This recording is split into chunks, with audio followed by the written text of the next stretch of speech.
your Norcast weather update. Brought to you by Angelic Health Palliative and Hospice Care. Wherever you call home, Angelic Health will meet your needs with a customized care plan for patients with a chronic and/or terminal illness. Visit angelic.health for more info. And good Saturday afternoon, Meteorologist Bobby Klark with an update on that forecast. Got some good news out there. Looks like we're starting to see those showers and those storms at least breaking up just a bit, not as organized and not as intense as they were early this morning, but we certainly will still have to deal with those showers, but they'll be ending. It looks like they'll be out of here. They'll clear the coast by the evening hour, so the farther west you go, they should be starting to end within the next hour or two, but looks like they're going to hold on just a bit longer as you head towards the coastline. But the good news is we do see light at the end of the tunnel as we head into later this evening. On into tomorrow, it's going to be absolutely gorgeous. Mix of sun and clouds, less humid. Might have to deal with some patchy fog, especially along the shoreline, at least through midday, even some early afternoon hours with possible spritz or two. But overall, we'll see by the afternoon, later afternoon, much nicer conditions. Temperatures a little bit below normal and certainly less humid. We'll certainly take that after what we dealt with. Looks like we're going to be midweek. We're going to turn humid. More upper 80s. Looks like some storms as we head into Wednesday as a cold front comes through. But guess what? After that, it's looking absolutely gorgeous after that. And we'll talk about that in just a moment. Taking a look at temperatures across the area right now. Really not seeing much of any kind of action because of the rainfall out there. There is some pockets of sun, though. So look at the Capitol right now is at 81, but then the 195 corridor head eastward into Asbury Park at 74 degrees. 74 in Toms River, 73 in Tuckerton, 71 in Atlantic City, 71 in Mays Landing, 76 in Hamilton, but then Marlton at 78 degrees. So certainly warmer, as you can see, where the sunshine is located across the area. Peaks of sunshine, but certainly starting to see things break up. Look at this. Wow. Much nicer situation here. So some scattered showers and storms lingering about. They'll end, as I mentioned, in the next few hours, move off the coastline, and we start to clear out as we head into tomorrow. We will have enough moisture because of a northeasterly flow tonight to keep the cloud cover out and some patchy fog tomorrow morning, as I mentioned, with that easterly flow kind of keeping the coastline socked in with some lower clouds and some fog and maybe some spritzes out there. But by the time we hit the afternoon tomorrow, it's going to look fantastic. As we head into Monday, Monday's got to be the best day of the week. Similar to Independence Day, this past Monday, I think this Monday is going to look much nicer.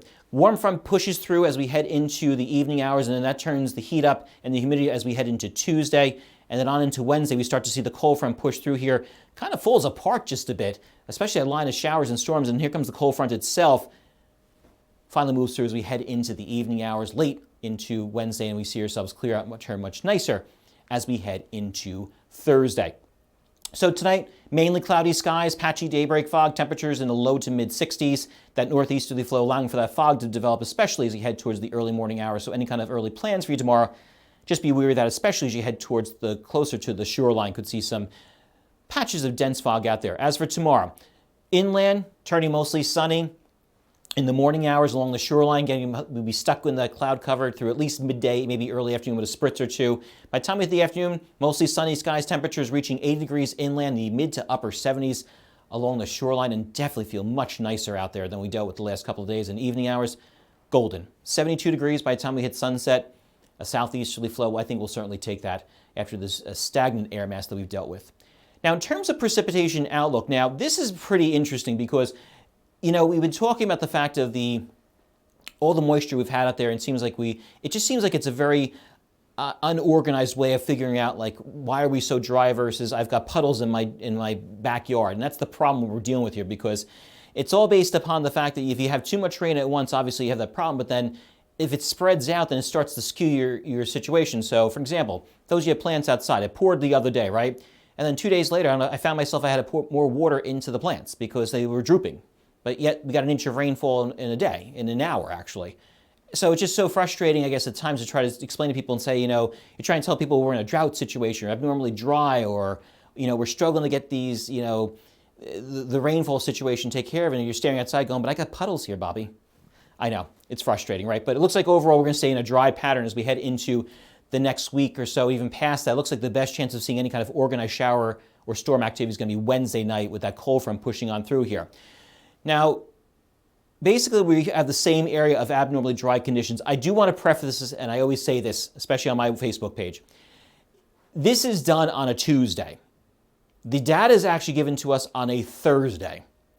So obviously, any kind of rainfall that we had on Wednesday, which was quite a bit in places, any rainfall we had on Thursday, which was quite a bit in places, obviously is not going to be showing up here in this specific condition. So we have to wait to see what happens next Thursday, technically. Well, through, I guess, Tuesday would be the real answer, but we won't know that until next Thursday. But again, as I mentioned, the fact that you go through a couple days of a dry spell all of a sudden starts to send and skew the numbers. In fact, if you had 3 inches of rain, but then all of a sudden it goes down to an inch of rain per day if it goes 3 days later, if it's dry. Ridiculous, right? But hey, they don't pay me the big bucks to worry about drought conditions and stuff like that at the drought monitor, right? Anyway, Monday we are nice, 83 degrees. Then the heat starts to turn up as we head into Tuesday and Wednesday, up near 90 degrees with the humidity returning. And then look at how nice this turns here with exclusive Norcast plus 3 days. 80s Thursday through Saturday. Sunday could see some showers and some storms. A warm front's going to move through here. That'll help temperatures rise up into near 9 degrees as we head into Monday. Have a great rest of the afternoon, everybody. I'll see you this evening.